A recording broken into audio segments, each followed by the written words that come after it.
Democracy is not merely a form of government. It is primarily a mode of associated living, of conjoint communicated experience. It is essentially an attitude of respect and reverence towards fellow men. A very good morning to all. I, Harpreet Kaur of BBA second year, heartily welcome our expert speaker, Mr. Amit Dubey sir, Advocate MP High Court and partner in head litigation, JMVD Legal. Mr. Sandeep Pandey, Advocate Senior Associate, JMVD Legal. Chairman, Sikka Educational Trust, Mr. P. Babuji Sir. Managing Trustee, Dr. Vijayalakshmi Iyengar Ma'am. Treasurer Trustee, Mr. Karthik Shastri Sir. Honorable Principal Ma'am, Dr. Taranjeet Sood. Convener, Professor Pratibha Saraswat Ma'am. NSS Coordinator, Dr. Jitendra Sati Sir. All the faculty members and my dear friends. To this expert talk on Indian Constitution and Fundamental Rights that is organized to celebrate the Constitution Day. Constitution Day, the Samvidhan Divas, also known as the National Law Day, is celebrated in India on 26th November every year to commemorate the adoption of the Constitution of India. On 26th November 1949, the Constituent Assembly of India adopted to the Constitution of India, and it came into effect on January 26, 1950. This day aims to bring awareness to the importance of the Indian Constitution and its architect Dr. B.R. Ambedkar. Dr. Bhimrao Ramji Ambedkar, father of the Indian Constitution, was a professional economist. He was the first Minister of Law and Justice of India. He was the principal architect of the Constitution, which declares India a sovereign, socialist, secular, democratic republic, and to secure all its citizens' fundamental rights of justice, social, economical, political, liberty of thought, expression, belief, faith, and worship, equality of status, and equality of opportunity, and to promote among them all fraternity, assuring the dignity of the individual and the unity and integrity of the nation. Today we are celebrating 73rd anniversary of the Samvidhan Divas. I would like to request the honorable dignitaries to proceed for the lighting of the lamp. I would like to invite Pratham Sharma, BBA second year for Saraswati Vandana.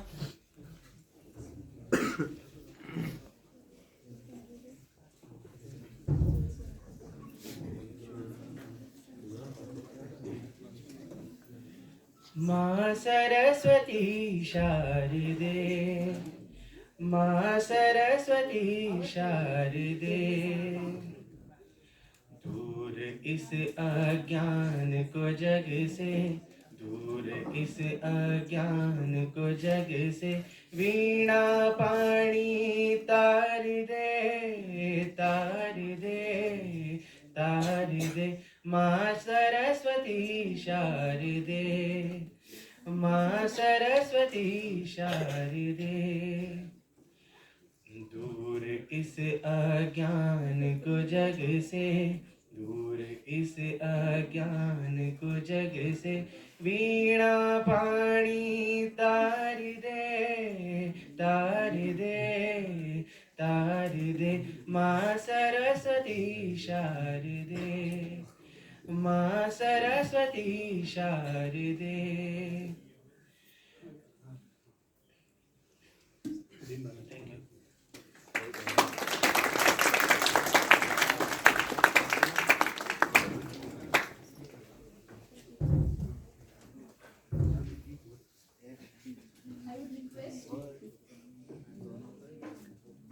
I would like to request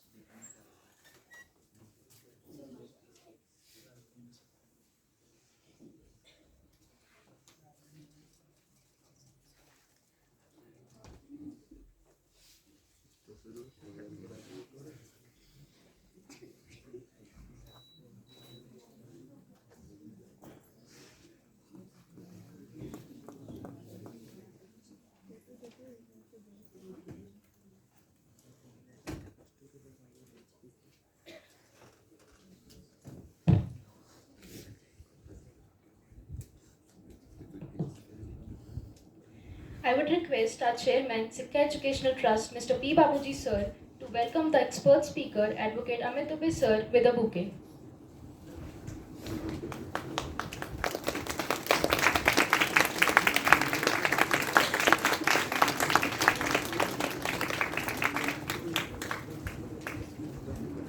I would like to request Principal Ma'am, Dr. Taranjeet Sood Ma'am, to invite and present the bud to Chairman, Sikha Educational Trust, Mr. P. Babuji sir.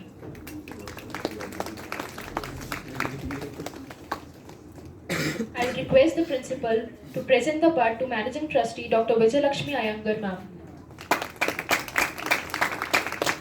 I would request Principal Ma'am to present the bud to Treasurer Trustee, Mr. Karthik Shastri sir.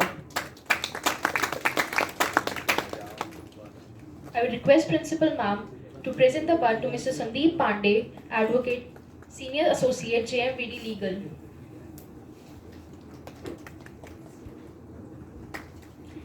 I request Principal Ma'am, Dr. Taranjeet Sood Ma'am, to come for the welcome address.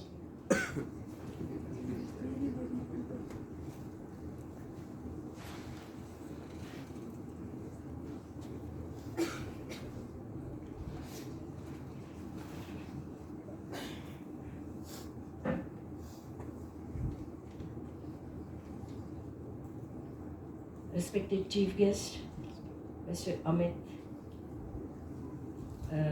Practicing Advocate, Chairman Sir, Mr. P. Babuji Sir, Managing Trustee Madam, Dr. Vijayalakshmi Iyengar Madam, our Treasurer Trustee, Mr. Karthik Shastri Sir, our special guest, Mr. Sandeep Pandey Sir.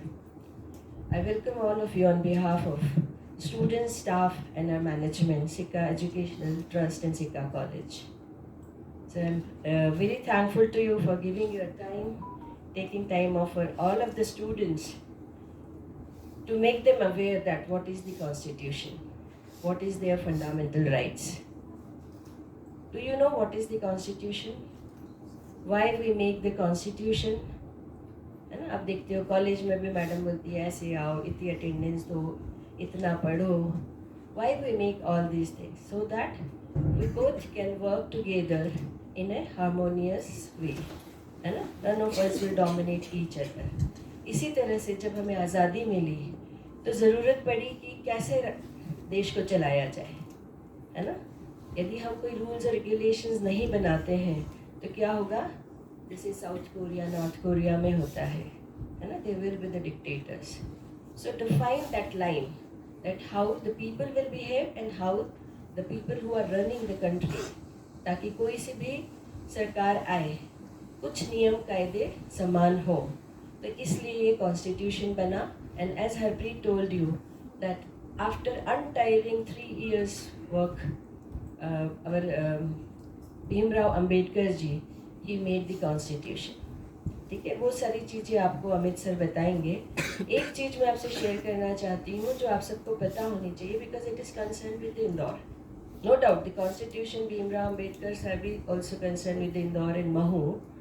पर इंदौर की एक और कौन सी चीज़ है जो उस Constitution से related है? किसी को पता है? आज का न्यूज़पेपर पढ़ा? कवर पेज किसने डिज़ाइन किया? आप देखते हो ना, 3 शेर के मुंह है उसमें. There's 1 female, 1 male and 1 baby. Line है ना. किसने बनाया ये? हमारे अपने इंदौर के स्वर्गीय श्री दीनानाथ भार्गव जी ने, है ना. आज के पेपर में एक और कहानी दी कि उन्होंने ये 2 बनाए. वो शांति निकेतन के स्टूडेंट थे, तब उनको ये असाइनमेंट मिला था, पर जब पहला बनाया तो गलती से उस पर स्याही गिर गई. So he has to redesign it again. और हमारे जो महापौर हैं पुष्यमित्र भार्गव जी ने कल परसों में अनाउंस किया कि उनके नाम पे एक गार्डन बनाया जाएगा, है ना. जो अभी तक उनको एक रिकग्निशन नहीं मिल रही थी, वो रिकग्निशन भी आज कॉन्स्टिट्यूशन डे पे ये अनाउंसमेंट हुई है ना. और आपको स्याही गिरी हुई यदि कभी देखना हो तो मैं वो आपके लिए अवेलेबल करा सकती हूँ, उनके परिवार से इस चीज़ की रिक्वेस्ट करके. ओके, सो ये तो एक बात थी जो आपको बीइंग एन इंदौरियन हमें ये पता होना चाहिए कि हमारे इंदौर के लोग कितने टैलेंटेड है और उन्होंने कहाँ कहाँ नाम रोशन किया है ना। हम आजकल क्या है, सिर्फ व्हाट्सएप पे लगे रहते हैं, फिर फेसबुक पे, इंस्टाग्राम पे लगे रहते हैं, पर सिर्फ चैटिंग करते हैं, जानकारियाँ एकत्र नहीं करते।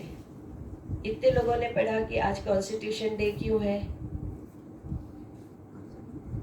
ना। हम तो गणतंत्र दिवस मनाते 26 जनवरी को, ये 26 नवंबर कहाँ से बीच में आ गया।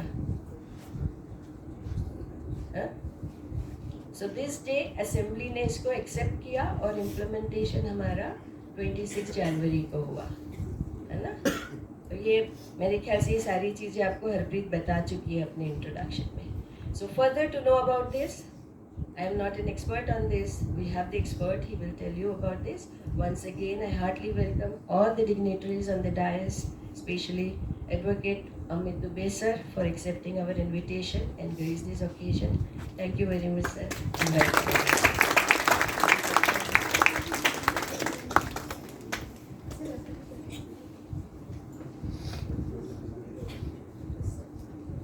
The preamble of the Constitution of India is a brief introductory statement that sets out the guiding purpose and principles of the document. For the reading of the preamble and pledge taking, I would like to invite Garvisha Bairagi, BCom first year.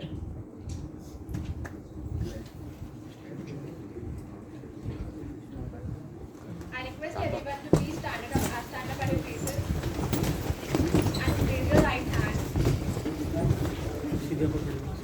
and repeat after me. हम भारत के लोग भारत को एक संपूर्ण प्रभुत्व संपन्न समाजवादी पंथ निरपेक्ष लोकतंत्रात्मक गणराज्य बनाने के लिए तथा उसके समस्त नागरिकों को सामाजिक आर्थिक और राजनैतिक न्याय विचार अभिव्यक्ति विश्वास धर्म और उपासना की स्वतंत्रता प्रतिष्ठा और अवसर की समता प्राप्त कराने के लिए तथा उन सब में व्यक्ति की गरिमा और राष्ट्र की एकता और अखंडता सुनिश्चित करने वाली बंधुता बढ़ाने के लिए दृढ़ संकल्प होकर आज इस संविधान सभा में आज तारीख 26 नवंबर 2022 को एतद द्वारा इस संविधान को अंगीकृत अधिनियमित और आत्मा पीड़ित करते हैं। धन्यवाद। I would like to request the honorable dignitaries to please take their seats in the front row. I would like to invite Professor Pratibha Saraswat ma'am for introduction of this guest.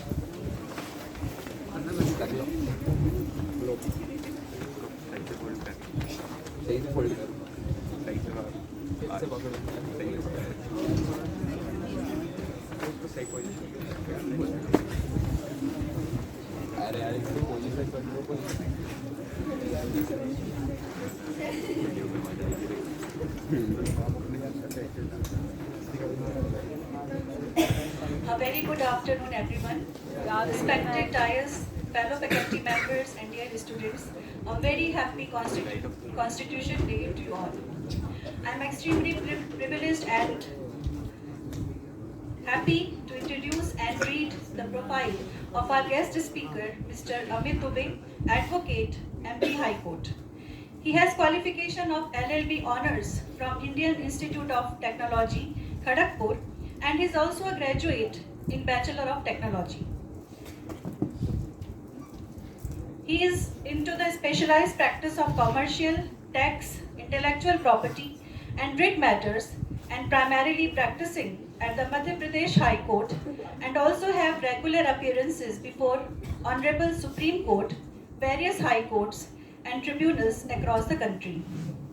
He is partner at JMVD Legal, a corporate tax, intellectual property, and business advisory law firm comprising of well-qualified team of professionals, including qualified chartered accountants, company secretaries, insolvency professionals, and advocates. He is providing consultancy, advisory, and litigation services to various corporate, government departments, banks, and PSUs. Sir is associated with renowned international and national professional bodies and regular speaker and participant at their conferences, talks, meetings, seminars, courses, and apart from being regularly invited as judge in various international moot court competitions. In line of his endeavor for knowledge sharing and learning activities, he is visiting faculty at various reputed law institutions of the country.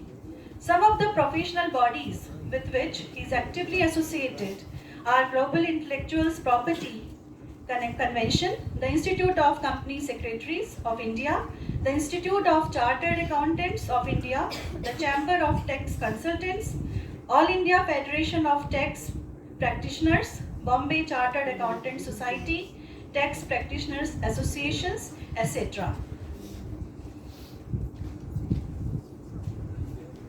Sir has a prolific profile, and it is a great opportunity for us to listen to you, sir.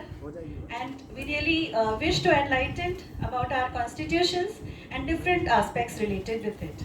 I invite Mr. Amit Dubey, sir, to come and start the session.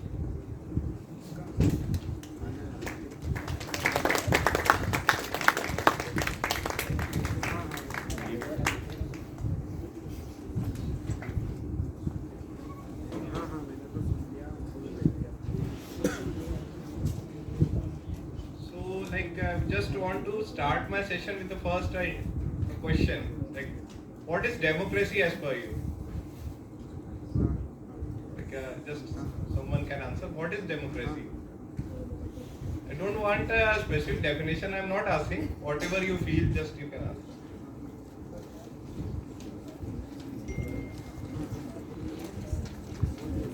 I think if we start from the word democracy, then we will able to understand what is constitution and how it is important. Okay, let's move on. Democracy, and what are the pillars of democracy?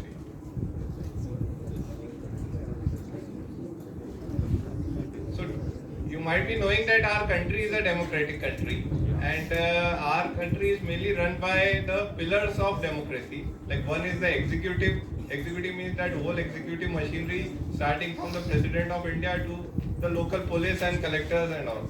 So it's a fully, they are the people who are responsible for enforcement of law. Like, whatever laws are made, whatever laws are passed by the parliament, even what is there under constitution, they are responsible for their enforcement. At local level, whatever acts are there, from local to central level, the enforcement agencies, we tell them as executives. Then we have a legislature. There should be some person who should be making laws. Like, for example, in a democratic society, laws are made by people itself, like who are the citizens of the country. But it's not possible practically to ask all 140 crore Indian citizens to sit and draft a law. So and if you draft a law and you ask everyone to sign on it and confirm it, so it's next to impossible. So that's why we have a concept of legislature. We have a parliament at central level, and we have state assemblies known as Vidhan Sabha. So they're the people who are being chosen by us. For example, we are choosing our member of parliament for parliament, and we are choosing our MLAs to be sitting at Vidhan Sabha at a state level. So on our behalf, they are drafting the laws and approving the laws, like what are applicable to us. And there also we have two wings. There is one state legislature is there, and one central legislature. For that also our constitution has beautifully provided that what all laws should be made by the central people, central legislature, and what all laws should be made by the state legislature.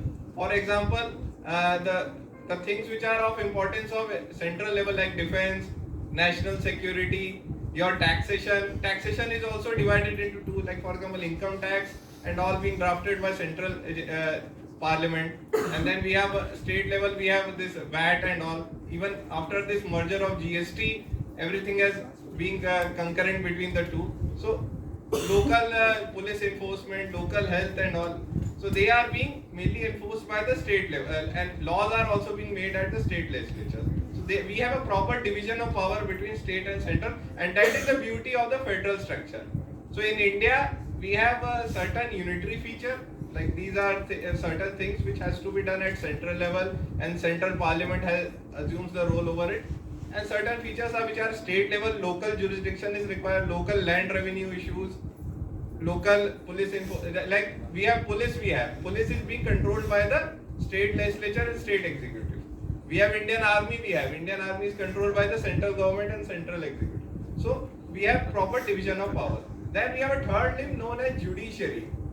So judiciary is independent since starting, and as per constitution they derive the power to being independent, because judiciary is for us.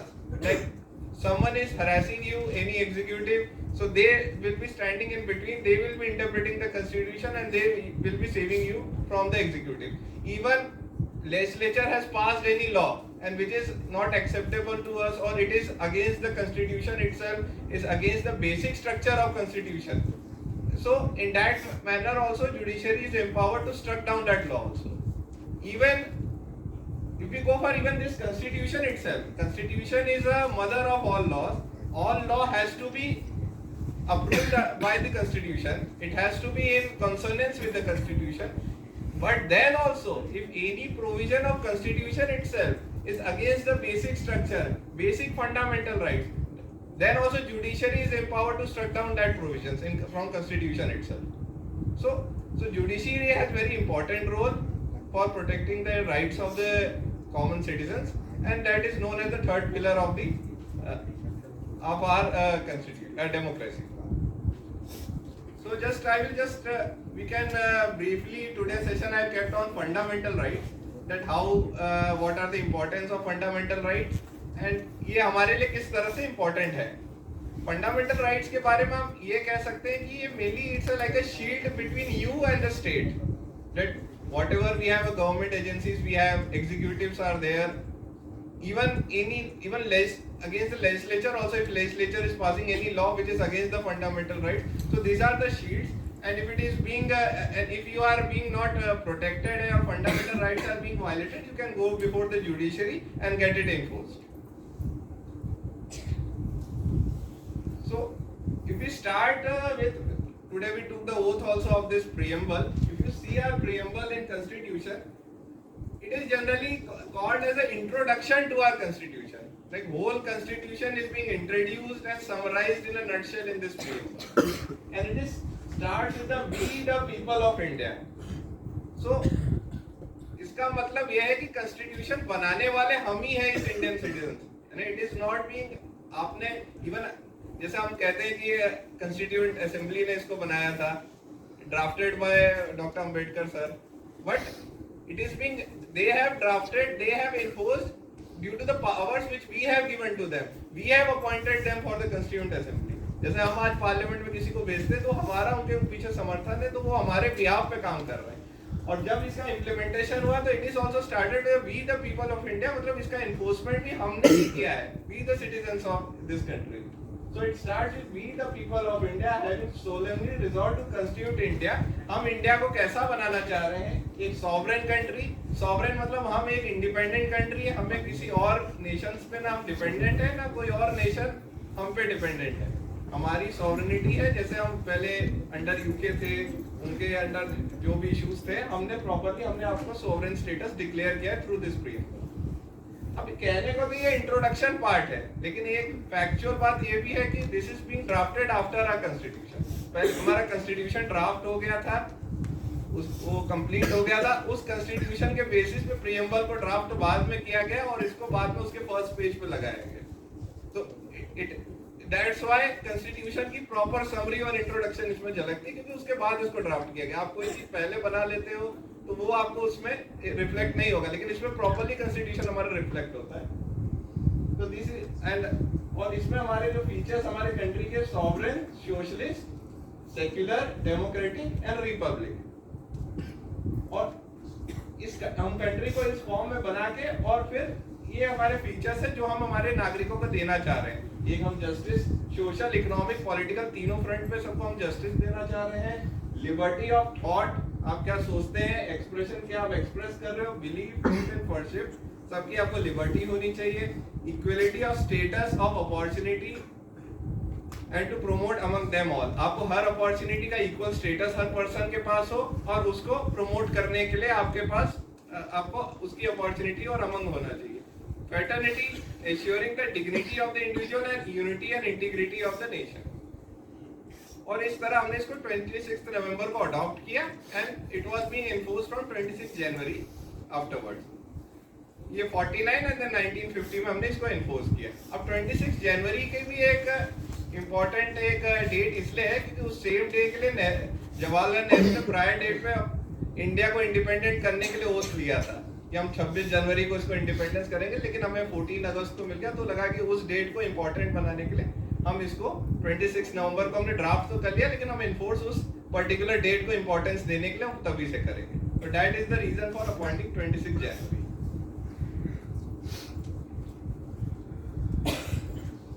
So this is the constitutions में we have various parts. So part 3 deals with the fundamental rights and later on इसमें fundamental duties को भी add किया गया। There are 3 limbs अगर majorly कहें तो fundamental rights आते हैं, उसके बाद डायरेक्टिव प्रिंसिपल्स आते हैं, फिर फंडामेंटल ड्यूटीज आती है।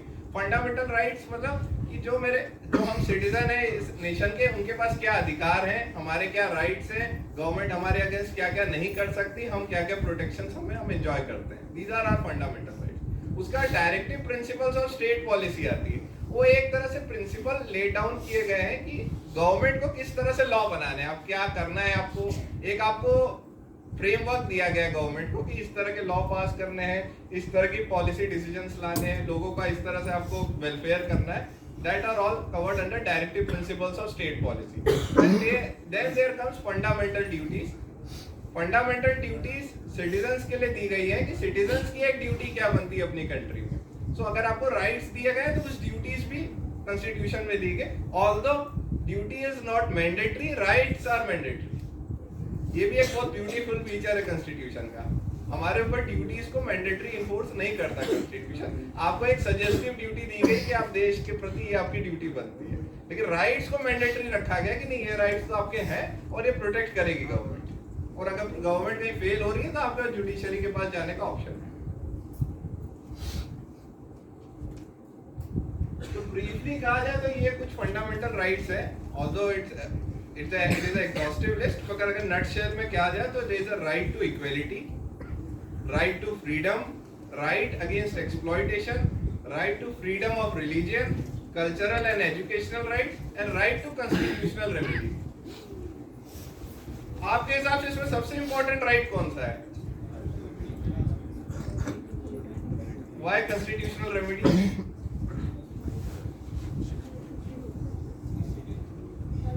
Right to constitutional remedy किसने कहा? Reason?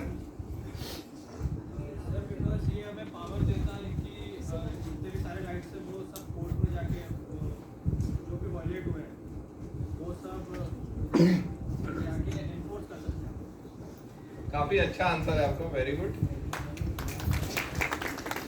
इसका इंपॉर्टेंस इसलिए कि ये राइट नहीं रहेगा तो बाकी किसी राइट बस पेपर बुक तक ही रह जाएंगी। आप ऑन पेपर राइट्स हो जाएंगी कि आपको राइट टू इक्वलिटी मिली हुई है, लेकिन आप राइट टू इक्वलिटी में लेके जाऊंगा कहाँ पे? कल मुझे इक्वल ट्रीटमेंट नहीं मिल रहा है स्टेट से, तो where I should go? So that's why constitutional remedies going before the judicial, जो जुडिशियल इंटरवेंशन आप जिस राइट में क्लेम करते हैं, that is the most important right. Even हमारे जब इमरजेंसी काल भी आया था वे बैक इन 76 एंड 77 जो पीरियड था, तो उस समय भी under emergency provision constitutional rights पे स्टे लगा दिया जाता है, you don't have constitutional right, लेकिन तब भी सुप्रीम कोर्ट की रूलिंग से कि कॉन्स्टिट्यूशनल रेमेडी तब भी स्टार्ट रहेगी। आप रेमेडी लेस नहीं बचते हो, गवर्नमेंट आपके ऊपर स्पेसिफिक और रीजनेबली रिस्ट्रिक्शंस लगा सकती है, और कोई चीज अनरीजनेबल है तो तब भी जुडिशरी रेडी है और वो एक्शंस ले सकते हैं।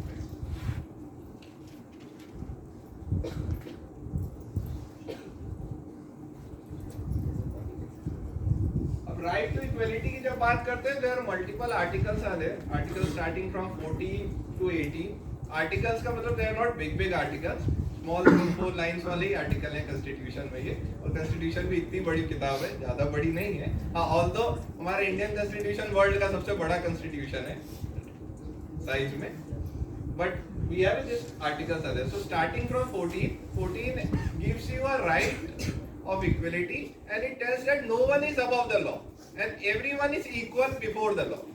यानी लॉ के लिए हर पर्सन सेम है, जो ट्रीटमेंट लॉ ए को देगा वही बी को देगा वही सी को देगा। उसके बाद अब आर्टिकल 15 ऑनवर्ड जब हम शुरू करते हैं तो उसको एनफोर्स कराने के लिए सर्टन स्पेसिफिक क्राइटेरिया देना शुरू करता है कॉन्स्टिट्यूशन। फॉर एग्जांपल जो हम क्योंकि लॉ ये सोचता है कि सबको मैं इक्वल ट्रीटमेंट दे तो सकता हूँ, लेकिन समाज में भी ऐसा है कि कुछ लोग ऐसे हैं कि जिनको इक्वल ट्रीटमेंट देने के बाद भी उन तक वो हेल्प नहीं पहुंच सकती। तो आप अनइक्वल्स को जब ट्रीट करने बैठते हो तो किसी को आपको एक थोड़ा ज्यादा अपॉर्चुनिटी देनी पड़ती है ताकि आप सबको इक्वल लेवल तक ला सको। तो कॉन्स्टिट्यूशन फर्दर जाता है कि इक्वल ट्रीटमेंट देने के लिए इंपॉर्टेंट है कि सबको इक्वल भी बनाना, and it is a duty of the state to make everyone कि सबको बराबर अपॉर्चुनिटी मिल सके। तो आप 15 ऑनवर्ड जो हमारे प्रोविजन स्टार्ट होते हैं तो हमें एजुकेशनल एरिया में भी रिजर्वेशन के जो प्रोविजंस हैं, फिर when we have in employment area reservation provisions हैं, वो भी कॉन्स्टिट्यूशनल थ्रेशोल्ड और उसके प्रोविजंस हैं कॉन्स्टिट्यूशन में। और उसके पीछे बैकिंग यही रही है। अभी रिसेंट जजमेंट जो इकोनॉमिक फ्रंट पे भी सुप्रीम कोर्ट का आया है कि रिजर्वेशन वीकर सेक्शंस को भी देना चाहिए इकोनॉमिक एरिया पे, तो उसमें भी इसी थ्रेशोल्ड के बेसिस पे सुप्रीम कोर्ट ने रूलिंग दी कि हम अगर उनको रिजर्वेशन देंगे तो they will become more equal और उसमें इक्वलिटी आप बढ़ा सकेंगे। देन एंडिंग विद 17, 18 जो हमारे बाकी के आर्टिकल्स हैं वो मेनली डील करते हैं कि आप किसी को, जैसे फॉर एग्जांपल ब्रिटिश पीरियड में क्या होता था कि लोगों को टाइटल्स दिए जाते थे, आप राय बहादुर हैं, आप सो एंड सो सर हैं, आप लॉर्ड हैं, किसी को हम इस तरह के जो टाइटल्स देते थे। कॉन्स्टिट्यूशन वो सब रिस्ट्रिक्ट करता है। उनका कहना है कि हर सिटीजन बराबर है, किसी भी सिटीजन को स्पेशल टाइटल्स गवर्नमेंट नहीं दे सकती है। आपको भारत रत्न एंड ऑल जो मिलता है that is mainly award, it's not a title. तो कॉन्स्टिट्यूशन टाइटल किसी को देने पे रोक लगाता है। उसके बाद 18 हमारे अनटचेबिलिटी के अगेंस्ट एक स्पेसिफिक आर्टिकल डाला हुआ कि अनटचेबल की प्रैक्टिस नहीं होनी चाहिए। तो 14 is the main article for equality, and 15, 16, 17, 18 ये उसके एक तरह से फर्दर गाइडिंग एंड स्ट्रक्चर्स को बनाते हैं कि कैसे 14 को एनफोर्स किया जाए। Then we start from 19 to 22. They deals with the right to freedom. अब फ्रीडम ये मेनली हमारा एक तरह से ब्रिटिशर्स के अगेंस्ट भी पूरी फाइट रही है कि हम ब्रिटिश एरा में काफी हमें परेशान किया जाता था, दबाया जाता था इंडियन सिटीजन्स को। तो mainly all it being 19 onward जो आर्टिकल्स बने हैं वो मेनली उसी सिनेरियो में बनाए गए हैं कि ये चीज हमें आजादी देनी चाहिए, and what is being independence से जो हमें मिला है उसको प्रोटेक्ट करने के लिए ये यहाँ से आर्टिकल शुरू होते हैं। एक ब्यूटी भी है, आप आर्टिकल 14 टू 18 जो इक्वलिटी देखेंगे, दे आर स्ट्रिक्ट राइट्स, यानी कि स्टेट इंटरवेंशन उसमें बिल्कुल अलाउड नहीं है। यानी कि थोड़ा भी अगर स्टेट 14 में आपको अगर कहीं रिस्ट्रिक्ट करता है, थोड़ा इक्वलिटी नहीं देता है, तो वो जुडिशरी उसमें स्ट्रिक्ट एक्शन ले सकती है। और इवन अगर कुछ गवर्नमेंट अनइक्वल कर भी रही है तो उसके लिए उनको ये दिखाना पड़ेगा कि मैं कुछ रीजनेबल कारण से कर रहे हैं, there should be some reason, और कुछ and that has been done to achieve some equality. So it has a very tough threshold, and 14 में बहुत restrictions हैं, but 19 onwards क्या होता है कि reasonable restriction गवर्नमेंट को देने के पावर्स ज्यादा आ जाते हैं। Like for example 19(1)(a) freedom of speech and expression. अब स्पीच एंड एक्सप्रेशन कहता है कि आप कुछ भी कहीं भी बोल सकते हो, आपके पास पूरी फ्रीडम है स्पीच करने की और एक्सप्रेस करने की। आप कोई भी आर्टिकल्स लिख सकते हो, कुछ भी लिख सकते हैं, इवन हम गवर्नमेंट के अगेंस्ट भी कुछ भी बोल सकते हैं, आपको सारे राइट्स मिलते हैं। लेकिन अब उसमें भी गवर्नमेंट के पास रिस्ट्रिक्टिंग पावर है कि कोई चीज ऐसी ना हो जाए जो अगेंस्ट पब्लिक इंटरेस्ट हो, आप अगेंस्ट कंट्री बोलने लगे, सेडेशन की बातें, अपने देशद्रोह वाली बातें करने लगे, तो उसमें भी हमारे एक रिस्ट्रिक्शन क्लास एक आ जाता है। इसमें गवर्नमेंट को ज्यादा पावर आ जाती है। उसमें भी जुडिशरी है, जुडिशरी के पास आप जा सकते हो ये कहते हुए कि जो मैंने कहा था 19(1)(a) के वो मेरा राइट है, और ये जो रिस्ट्रिक्शन लगाया जा रहा है उसके पीछे कोई रीजनेबल ग्राउंड नहीं बनता है। तो 19 ऑनवर्ड्स हमारे इस तरह से फ्रीडम शुरू होते हैं। इन सबको भी थोड़ा डिटेल में हम देखेंगे आगे की तरफ।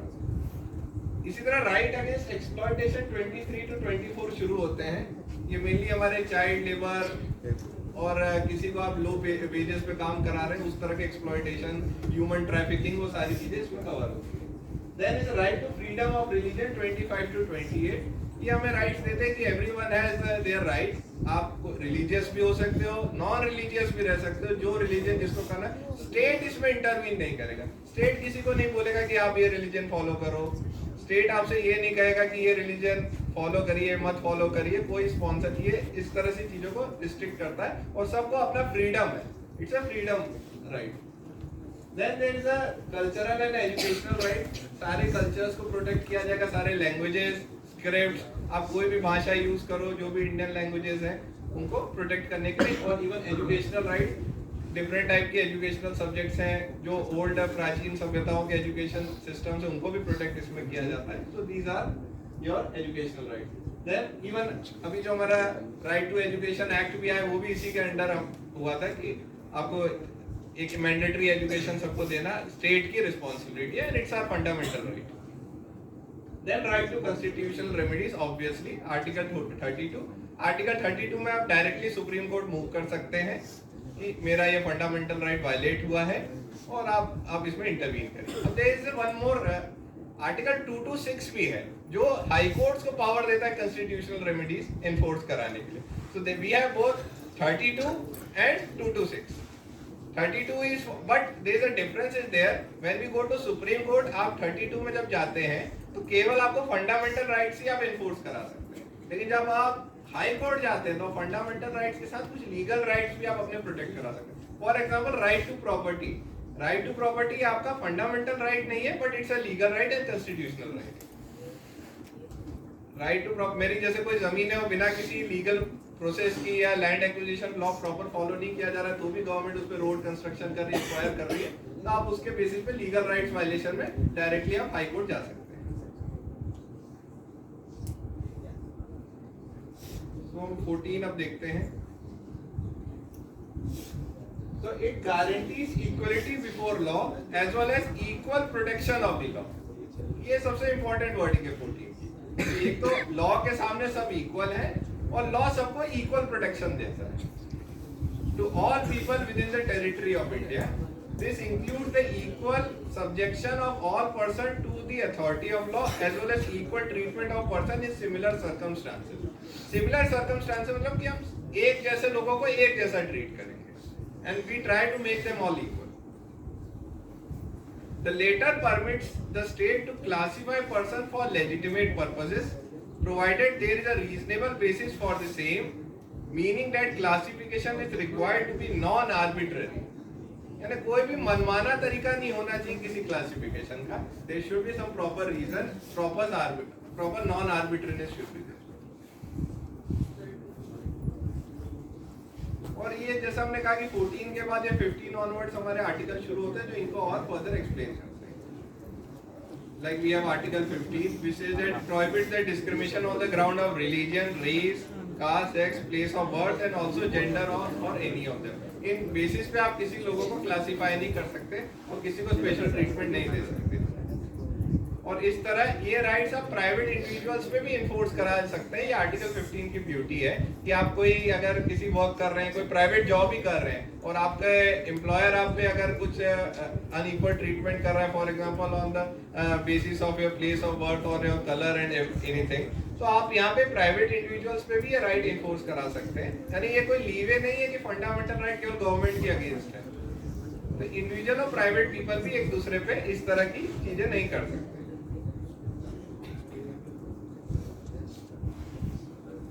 Similarly, we have Article 16 जो इस तरह की पब्लिक एम्प्लॉयमेंट में equal opportunity and even reservations की जो बातें वो 16 में आती हैं। Then we have 17 which abolishes the untouchability practice, and then we have 18 for mainly for titles and all। अभी आते हैं हम 19 onwards जो फ्रीडम्स की हमने बात की थी। तो starting with freedom of speech and expression. अब समय के साथ सुप्रीम कोर्ट ने भी वेरियस मैटर्स में इन सबको जितने भी हमारे राइट्स हैं उनको एनलार्ज किया है। इसमें क्या इंक्लूडेड है? कॉन्स्टिट्यूशन तो बस इतना कहता है freedom of speech and expression, लेकिन कॉन्स्टिट्यूशन सुप्रीम कोर्ट ने जोड़ा है कि इसमें प्रेस के फ्रीडम भी इसी में इंक्लूडेड है, प्रेस भी जो लिख सकता है। आप भी जो आजकल व्हाट्सएप पे हम कुछ लिख रहे हैं, फेसबुक पे कुछ डाल रहे हैं, वो भी हमारे 19(1) में कवर्ड है, लेकिन कोई भी चीज रीजनेबल रिस्ट्रिक्शन से ज्यादा नहीं होनी चाहिए। Freedom of speech and expression enable an individual to participate in public activity. The phrase freedom of press has not been used in 19, जैसे हमारी बात हुई, but freedom of expression includes freedom of press. यानी specific wording नहीं है freedom of press की, लेकिन it is a part of freedom of expression. Then next freedom is freedom to assemble peacefully without arms. यानी आपको assemble होने का पूरा अधिकार कॉन्स्टिट्यूशन देता है, लेकिन ये नहीं बोलता कि हम वेपन और हथियार के साथ एक जगह इकट्ठे होते हैं। जैसे ब्रिटिश एरा में कई बार रिस्ट्रिक्शन होते थे कि 3 लोगों से ज्यादा लोग एक जगह इकट्ठा नहीं होंगे, क्योंकि वो चाहते थे कि आप असेंबल ना करो, बातचीत ना करो, कोई चीज स्टेट अगेंस्ट ना करो, उस तरह की उनकी धारणाएं रहती थी। लेकिन with constitution we have a right to assemble, we have right to form societies, but everything should be without arms and peaceful thing should be happen. Then freedom to form associations और unions, हम association form कर सकते हैं, societies form कर सकते हैं, ये सारे राइट्स हमें कॉन्स्टिट्यूशन देता है। इसमें भी कहा गया है कि जो हमारा एसोसिएशन है उस पे स्टेट रीजनेबल रिस्ट्रिक्शन लगा सकता है in the interest of public order, morality and the sovereignty and integrity of the nation. For example अब मैं कल कहूँ कि मैं एसोसिएशन बना रहा हूँ लेकिन it will be a terrorist association, तो इस तरह की चीज रीजनेबली रिस्ट्रिक्ट की जा सकती है because it will be against the nation. Freedom to move freely throughout the territory of India. हमारे यहाँ ऐसा नहीं है कि आप इस स्टेट के हो तो आप इसी स्टेट में रहो, आप दूसरे स्टेट में नहीं जा सकते। Whole nation is for you, you can go anywhere, आपको कहीं भी जाके आप सेटल हो सकते हो, रह सकते हो। आपको for example US and all में आप सेपरेट स्टेट वाइज भी सिटीजनशिप मिलती है, लेकिन in India whole country is open for you and there is no restriction. उसमें भी स्पेसिफिक रिस्ट्रिक्शंस हैं, लेकिन जैसे ट्राइबल एरियाज को प्रोटेक्ट करना है तो बोला जाता है कि आप ये tribal area it's restricted certain, even some North East में कुछ एरियाज हैं जिसमें, लेकिन वो भी स्पेसिफिक उनके कल्चर को प्रोटेक्ट करने के लिए गवर्नमेंट रिस्ट्रिक्शन लगाती है, तो वो क्योंकि वो उनके कल्चरल राइट्स को हार्म हो जाएगा। फंडामेंटल राइट के लिए बहुत इंपॉर्टेंस है कि हम हमारा राइट इन्फोर्स कराते हुए दूसरे का राइट ना हार्म करने लगे। फॉर एग्जाम्पल आप लाउड स्पीकर पे आप रात के 12 बजे कुछ डीजे एंड ऑल स्टार्ट करिए तो किसी और का फंडामेंटल राइट उससे वायलेट होगा, तो आप कहोगे ये तो मेरा फंडामेंटल राइट है, मेरी पर्सनल लिबर्टी आर्टिकल 21 में कि मैं कुछ भी रात में पार्टी करूं, मेरी राइट है कि मैं कुछ भी भाषण दूं रात में 12 बजे भी, लेकिन वो किसी और के राइट्स को नहीं इफेक्ट करना चाहिए कि वो हम उनको डिस्टर्ब करें। तो इसलिए जैसे आप ट्राइबल एरिया में आप जा रहे हैं तो उनके भी कुछ कल्चरल राइट्स हैं, उनका एक अपना, तो उसको भी गवर्नमेंट को प्रोटेक्ट करना है। तो everything has a boundary, so fundamental rights को भी उन्हीं 4 कॉर्नर्स में रखने की जरूरत है। Then is a freedom to practice any profession or to carry on any occupation. हमारे पास पूरा राइट है, कोई भी प्रोफेशन कर सकते हैं, कोई भी ऑक्यूपेशन आप कर सकते हैं। गवर्नमेंट आपको ये नहीं कह सकती कि सो एंड सो पर्सन आपको पर्टिकुलर इसी टाइप के प्रोफेशंस में इन्वॉल्व होना है। आपका एवरी राइट है, आप अपने तरह से एजुकेशन पार्ट करिए, एजुकेशन लेने में भी आपको कोई रिस्ट्रिक्शन नहीं दिया जाएगा, आप उसके बाद जो वर्क करना चाहे वो कर सकते हैं। लेकिन इसमें भी रिस्ट्रिक्शन है, कोई ऐसा बिजनेस वर्क नहीं करना that is against the nation और against the public interest. Then these are certain rights against exploitation like child labor, and similarly provide that education should be provided to children. So Article 23 prohibits human trafficking, making it an offence punishable by law, and also prohibits forced labor or any act of compelling a person to work without wages where he was legally entitled not to work or to receive remuneration for it. However, it permits the state to impose compulsory service for public purposes, including constabulary and community services.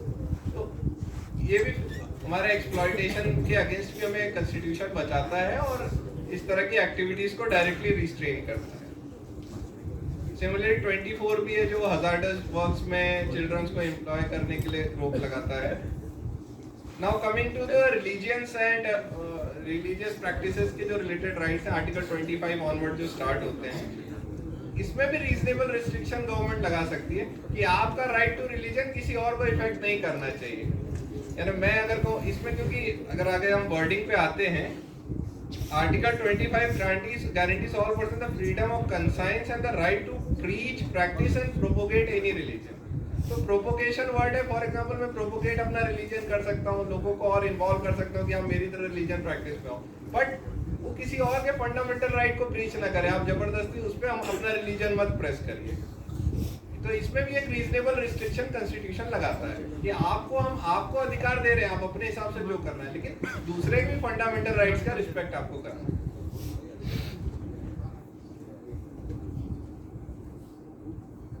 इसी तरह article 26 है जो guarantees all religious denominations and sects subject to public order, morality and health to manage their own affairs in the matter of religion. अब जैसे कोई religion institutions भी हैं, वो उनके जो अपनी प्रैक्टिसेस उनको वो खुद मैनेज कर सकते हैं, उसमें स्टेट इंटरवीन नहीं करेगा, उनको एक इंडिपेंडेंसी दी गई है, वो सारी चीजें 26 प्रोवाइड करता है। Then Article 26 guarantees no one can be compelled to pay taxes for the promotion of any particular religion। अब मैं कोई रिलीजियस प्रैक्टिस कर रहा हूँ तो कोई स्पेशल टैक्स आप ले भी नहीं कर सकते हो।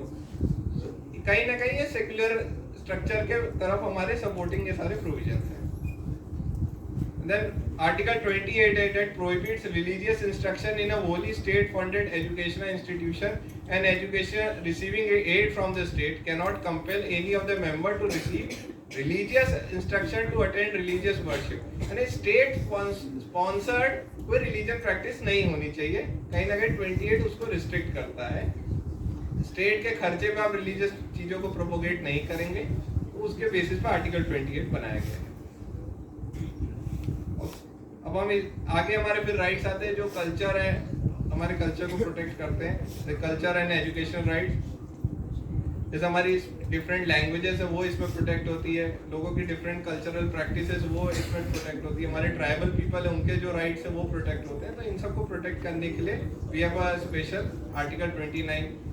एजुकेशनल क्राइटेरिया पे भी एजुकेशन इंस्टीट्यूशन है उनको प्रोटेक्ट किया जाए, जो ओल्ड टाइप कल्चर्स के बेसिस पे जो एजुकेशन स्ट्रक्चर्स हैं कंट्री के उनको प्रोटेक्शन दिया जाए। So we have article 29 for 30 उसी का एक फर्दर पार्ट है जो लैंग्वेजेस को स्पेसिफिकली प्रोटेक्ट करता है। And now we have 32 and 226 which we were talking। 226 is for the high court and 32 is for the supreme court। and आप जब एनफोर्स करने जाते हैं तो आप रिट फाइल करते हैं before the court. So that petition is known as writ petition. आप कोर्ट के सामने जाते हैं, आप बताते हैं कि सो एंड सो लॉ है या सो एंड सो एक्शन है कोर्ट का, या आप इन एक्शन के लिए भी जा सकते हो। आप ये कह सकते हो कि ये इनको करना चाहिए था, ये नहीं कर रहे हैं, गवर्नमेंट ये नहीं कर रही है, तो that is known as in action. आप एक्शन के लिए भी जा सकते हो कि ये एक्शन मेरे अगेंस्ट किया जा रहा है, इसको रोका जाए। और या फर्दर कोई लॉ ही किसी ने पास कर दिया है कि ये लॉ ही अपने में आर्बिट्ररी है और अगेंस्ट द कॉन्स्टिट्यूशनल स्कीम है, जो हमने अभी पीछे फंडामेंटल राइट्स देखे इनके वायलेशन में, तो उसमें हम डायरेक्टली कोर्ट के पास जा सकते हैं। तो we have both 32 and 226। 32 is for fundamental rights, जहाँ पे हम सीधा सुप्रीम कोर्ट जाते हैं, and we have 226 where we go for enforcement of either legal rights और fundamental rights before the respective high courts sitting in the every state. So Article 32 provides a guaranteed remedy in the form of fundamental right itself for enforcement of all the other fundamental rights, and the Supreme Court is designated as the protector of these rights by the Constitution। Court को Constitution कहता है कि आप protector of the rights हो। ये जितना हमने Constitution में लिखा है, जो भी राइट्स बताए हैं, ये केवल पेपर वर्क ही रह जाएंगे। तो कोर्ट को Constitution ने कहा कि आप इनके प्रोटेक्टर हो, आपको प्रोटेक्ट करना है। The Supreme Court has been empowered to issue writs, namely habeas corpus। मेरे ख्याल से ये writs के बारे में पता है किसी को? What is habeas corpus? Very good, काफी talented students हैं। Habeas corpus imposes that a person cannot be illegally detained or without a specific warrant. The detention cannot be. No person can be confined without authority of law। Yes. There should be some legal provision to get him detained. कोई बिना arbitrary तरीके से आप किसी को restrain नहीं करते.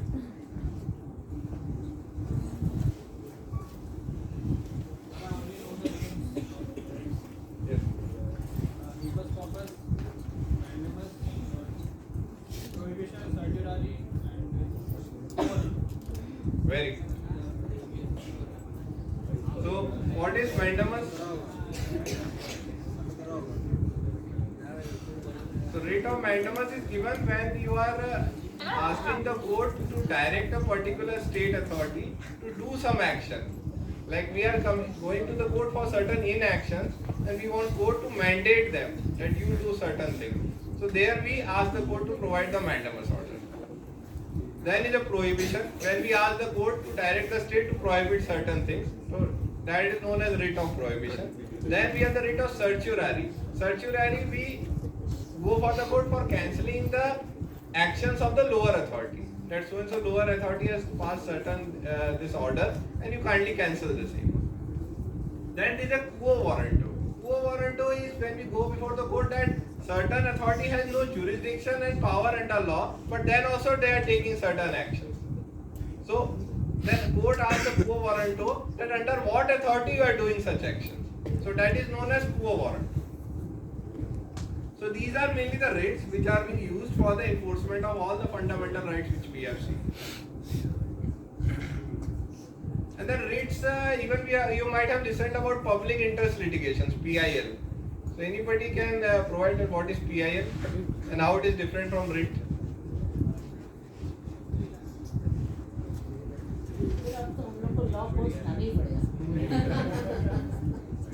PIL, देखिए writ और PIL में एक difference. PIL is also a type of writ only. Yes.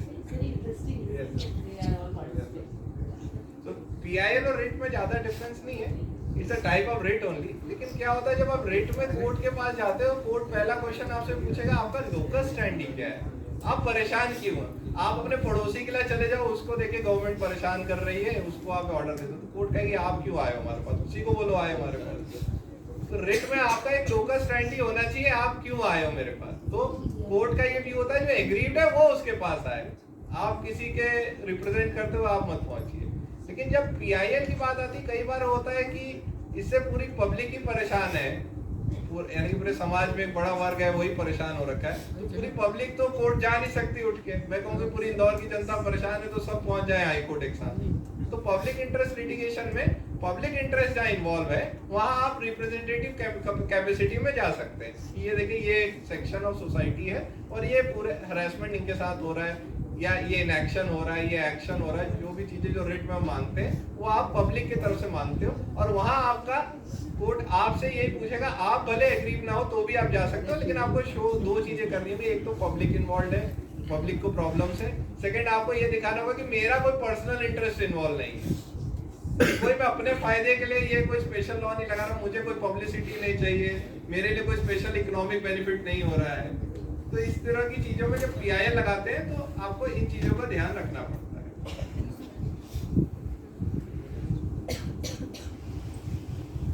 I think हमने फंडामेंटल राइट्स कवर कर लिए बेसिकली. कुछ और आप लोगों के डाउट्स हो तो मैं कवर करूँ.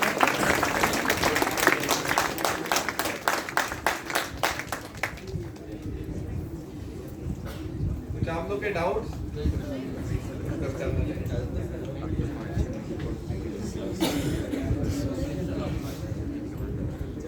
तो आप लोग का एक व्यू दीजिए. आपको क्या लगता है, क्या फंडामेंटल राइट्स हमारी कंट्री में इन्फोर्स हो रहे हैं, प्रॉपर्ली आपके प्रोटेक्टेड हैं? कोई आपको आपकी तरफ से कुछ व्यूज में जानना चाहो, या कोई फंडामेंटल राइट आपको लग रहा है कि इसको प्रोटेक्शन रिक्वायर्ड है? कोई एग्जांपल्स आपकी तरफ से?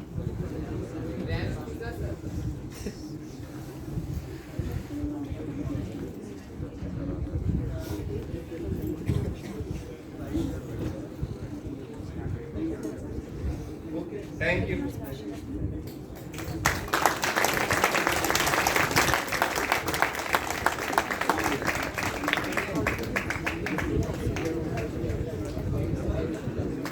Thank you, sir, for such an enlightening session. We'll surely learn from it.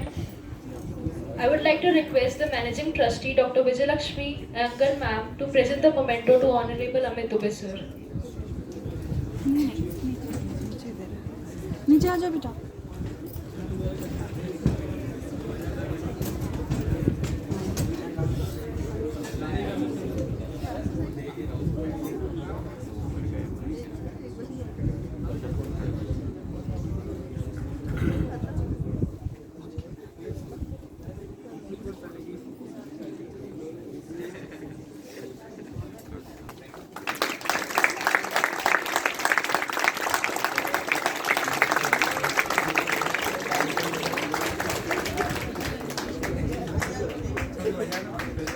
ताली कौन बजाता है?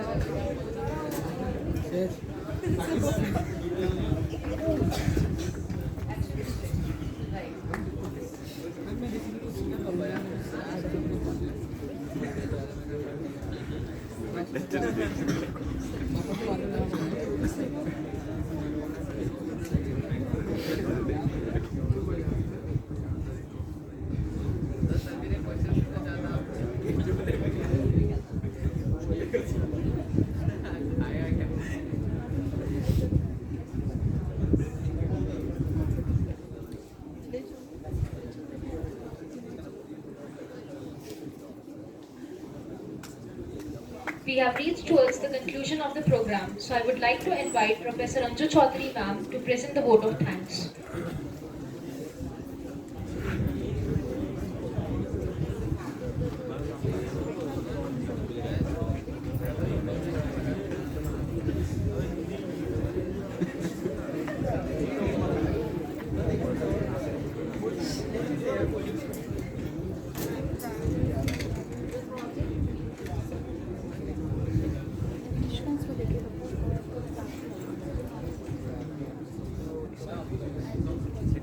A very good afternoon to all. I'm glad to be standing here to express my vote of thanks. A special thanks to our chief guest, Advocate Amit Dubey sir, for accepting our invitation and being here with us today. The thoughts and knowledge you share really enlightened us, sir. I thank Advocate Sandeep Pandey sir to join us. My hearty gratitude to Chairman Sikha Educational Trust, Mr. P. Babuji sir, Managing Trustee Dr. Vijayalakshmi Iyengar ma'am, Treasurer Trustee Mr. Kartik Shastri sir, for giving your precious time and support. I thank our Principal Taranjeet Sood ma'am for supporting and guiding us always. I thank Program Coordinator, all faculty members and supporting staff. I thank NSS Coordinator, Dr. Jitendra Asadi sir, for your support.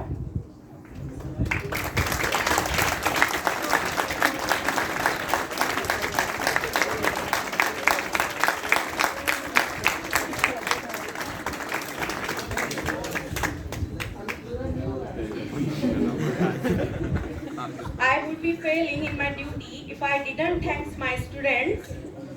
Thank you, dear students, for listening the program patiently and making this day possible. Thank you each and everyone for being here and making this day a wonderful one. Thank you once again.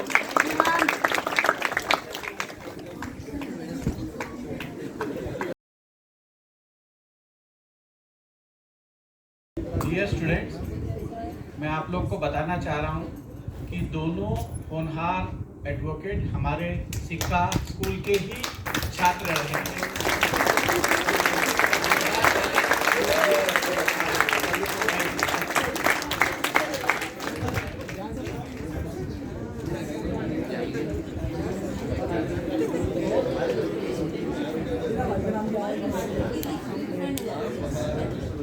I would like to end today's session by a quote of Dr. B.R. Ambedkar. Constitution is not a mere lawyer's document. It is a vehicle of life, and its spirit is always the spirit of age. Cultivation of mind should be the ultimate aim of human existence. I would request everyone to stand up at their places for national anthem.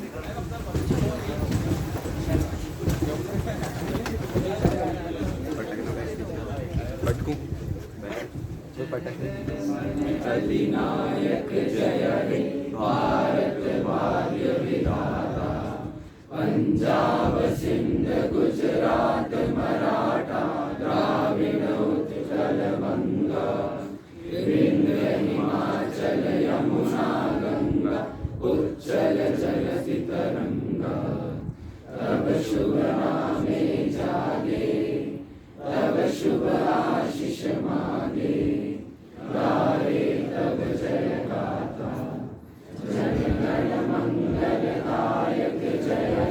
Bharat भाग्य विधाता